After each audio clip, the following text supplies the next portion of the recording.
Greetings to you. In our previous video, we discussed tense, and in the course of the lesson, I told you that we have 12 types of tense or 12 forms of tense, and we analyzed the 12. We discussed it extensively, and I have received a lot of commendations and comments, and I thank you all for your comments, for your reaching out to me, for your commendation. Thank you very much. Today we are going to be looking at another part of English language clause, and we are going to be looking at the types of clause, examples of clause. And for some of you who have not watched the other video on tense and the other videos on English language and literature, please make sure you watch them so that you will learn a lot from them. And today we are going to be looking at clause. A lot of students may find it difficult to know what is the difference between clause and sentence, what is the difference between clause and phrase. I hope that at the end of this lesson, or at the end of watching this video, you will have a very good understanding of what is clause, and then you can be able to mention at least the types of clause and some of the examples of clause. Okay, so what is clause? Clause can simply mean a group of words which forms a part of sentence. And what happens? It contains a subject and a predicate. A group of words that forms a part of sentence and contains a clause and a predicate. We can refer to it as a clause. Now look at the definition of it in the on the slide on the screen. In grammar, a clause is the smallest unit, is the smallest grammatical unit. It can express a complete proposition. A typical clause consists of a subject and a predicate. So, it's a group of related words within a sentence, or as I said, it forms part of sentence. Now, let's look at some of the examples of clause. Look at the example one here. So look at this example. I will meet him in office. Now, the part of above sentence, I will meet him, is a clause. Why? Because it has a subject, which is I. And what again? Predicate, and a predicate, which is what? We meet. This will and meet, both of them are verb. So we can say that the rest part of the sentence, apart from I and we meet, are what we call complement. Meet in the office. Now, when you look at the sentence or you look at a group of words, one thing that you need to look out for to know whether it is a clause or a phrase is that look carefully. Is there a subject in the group of words? And if there is a subject, is there a predicate, a verb? Now here we have we is a predicate. Meet is also a verb. So we can say this is a clause. Now we have other examples of clause, which we'll be discussing then as we progress in the lesson. Now look at the different forms of clause. We have a lot of types of clause or kinds of clause. We have principal clause, we have subordinate clause. A clause may stand as a simple sentence or may join another clause to make a sentence. Therefore, a sentence consists of one, at least one, or two or more clauses. So a sentence, for a group of words to be called a sentence, at least one clause must be in it. He is sleeping. Look at the examples. He is sleeping. That is one clause. The kid were laughing at the joker is still one clause. Now look at the example 3. The teacher asks a question, but no one answer. This is two clause. The teacher asks a question, that is a clause, but no one answer. That is another clause. I am happy because I won the prize. I am happy is a clause. Because I won the prize is another clause. So you can see that these sentences consist of two clauses. Now look at the last example. I like mathematics, but my brother likes biology because he wants to be a doctor or a medical doctor. Now we have three clauses here. Look at the first one carefully. Look at the last example carefully. I like. That I is subject. Like is verb here. That is one clause. I like mathematics. That is one clause. But my brother here is the subject also. Likes biology. Likes here is also another verb. That is, in the second sentence we have both subject and predicate. Look at the last one. Because he wants to become a doctor. He is the subject. Wants, that is the predicate here, to become a doctor. So we have three clauses in this one. Now let's go to types of clause. In some subjects you will have two major types of clause. In some textbook, rather, not subject. In some textbooks you will see principal clause, or you will see independent clause, or you will see main clause. That is just one. Then the second one is subordinate or dependent clause. You may see it as subordinate or even dependent in another textbook. What the two are saying mean the same thing or similar.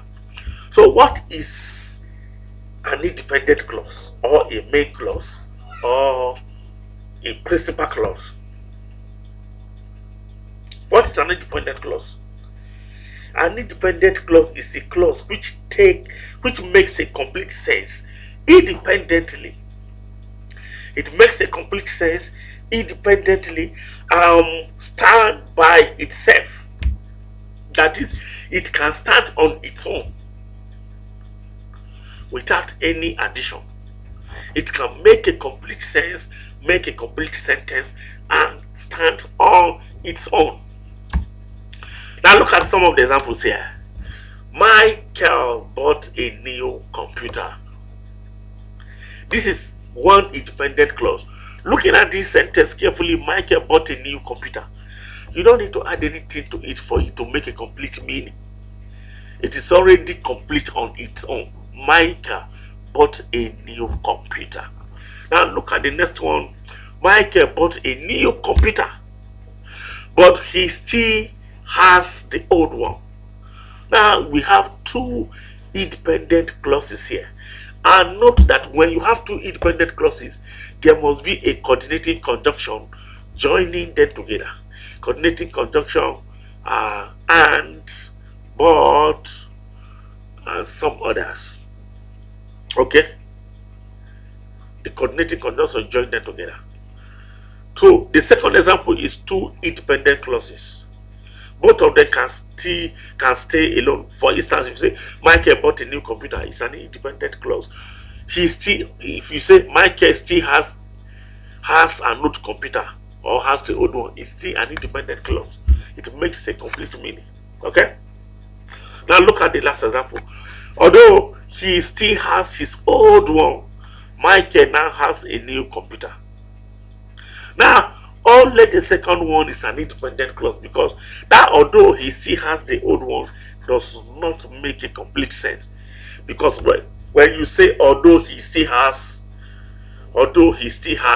old one, somebody may be wondering, what old one of what? Old one of computer, old one of clothes, old one of what? Old one of book. So it does not make a complete meaning. And when it does not make a complete meaning, it is a dependent clause or subordinate clause. Okay? So look at the last example where the last sentence is independent clause, while the other one is dependent. Now look at the second types of clause, subordinate or dependent clause. Now, what is subordinate clause? It is a clause which depends on some other clause for its meaning. It's a clause which depends on other clause for complete meaning. And look at what I put on the screen. Subordinate or independent clause is a clause which does not express complete thought and depend on another clause, which is main clause, to express complete thought. Now, subordinate clause, if I say, although she is a good woman, no, that is subordinate clause. It does not make a complete meaning. If I say, although she's a subordinate woman, however, Maria is experiencing maybe home abuse, you can see that the addition to it has given it a full meaning. Who is that a good woman? Maria. Okay. Now look at the examples here. I met the boy who had helped me. Who had helped me here is dependent clause. I bought a table that cost $100. That cost $100 also is dependent clause. He takes medicine because he suffers from fever. Because he suffers from fever is also a dependent clause. Now, the teacher asks a question, but no one answer. But no one answer is also a dependent clause. Now, the independent clause are not divided, but the dependent clause are divided into other forms. No, note that types of clause are only two: subordinate and dependent. That subordinate clause and independent. The subordinate clause can also be referred to as dependent clause. The independent clause can also be referred to as principal clause or main clause. Now, the subordinate clause is divided into about 3 or 4 aspects again. That is where we have noun phrase, we have adjective phrase or adjectival phrase, adverb phrase or adverbial phrase, the way you may call it. We refer to them as types of subordinate clause. Okay, look at the noun clause, adjective clause, and the adverb clause. Now let's look at them briefly. Now, what is a noun clause? What is a noun clause? Now, looking at what I have put in on the screen, we can also say that a noun clause is a group of words which contains a subject and a predicate of its own, and does the work of a noun in a sentence. A dependent clause that functions as a noun in a sentence. That is simple definition of it. And another way to define that clause is that it's a group of words which contain a subject and predicate of its own and does the work of noun in a sentence. All right, look at the example. What he did made a problem for his family. What he did here is a noun clause. Why? He is the subject, did is the predicate. As we say from the beginning, we say that okay, a clause is a group of words that have a subject and a predicate. Now, look at the examples.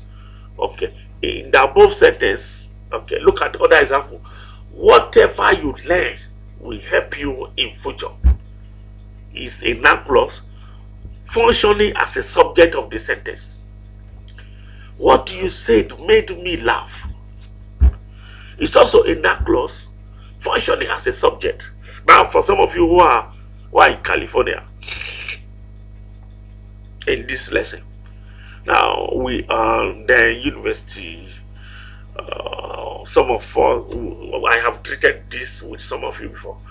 Now, look at the example 3. He knows that he will pass the test.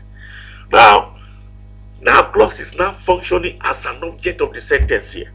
That he will pass the clause, that he will pass the test. Now I realize what he would have taught. It is also as object of the sentence. You can see. Now let's go to another type. Adjective clause. What is adjective clause? It is a group of words which contains a subject and a predicate of its own does the work of adjective in a sentence. Now look at what I put on the screen. A dependent clause that functions as an adjective in a sentence. We refer to it as adjective clause. And we can also say that an adjective clause works like adjective in a sentence. The function of an adjective is to modify a noun or a pronoun.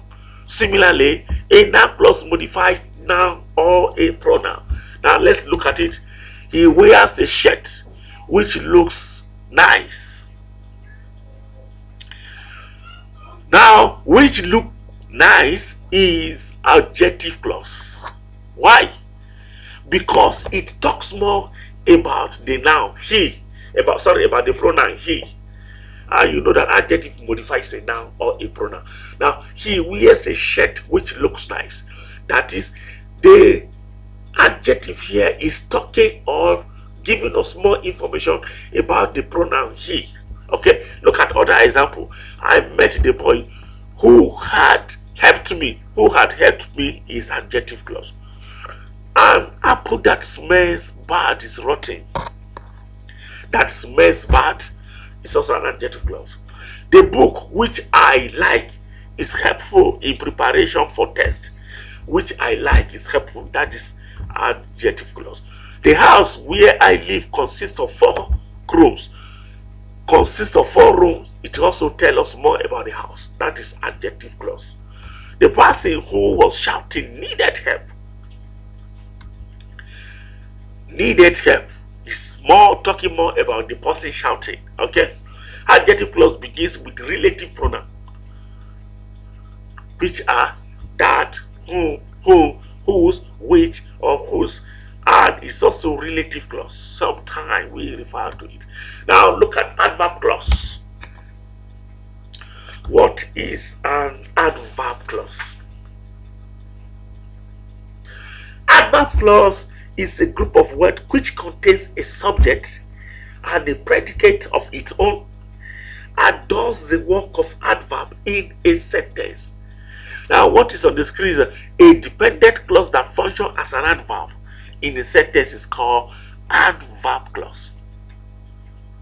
An adverb clause, like an adverb, modifies a verb, adjective or adjective clause, and other adverb. Look at some of the examples here. Whenever, we have the adverb clause come in different form, like adverb clause of time, of place, of condition. See, of time. When we are talking about adverb clause of time, we have whenever, when, since, until, before, after, why, as, by the time, as soon as. All those can be used as adverb clause of time. The adverb clause of cause and effect, because, since, now that, as long as, so that, in contrast, although, even, whereas, why, though. All these are adverb clause of cause and effect. The of condition, unless, only if, whether or not, even if, provided or providing that. All these are condition. Now look at examples here. Don't go before he comes. He takes medicine because he is ill. Because he is ill. It's adverb clause. Although he tried a lot, he couldn't climb up the tree. He couldn't climb up the trees. Adverb clause of time. Adverb clause also. Unless, that is condition. Adverb clause of condition. Unless you study for the test, you can't pass. I will go to the school unless it rains. Adverb clause of condition also. You are safe as long as you drive carefully. Adverb clause of condition. You can achieve anything provided that you struggle for it. Adverb clause of condition as well.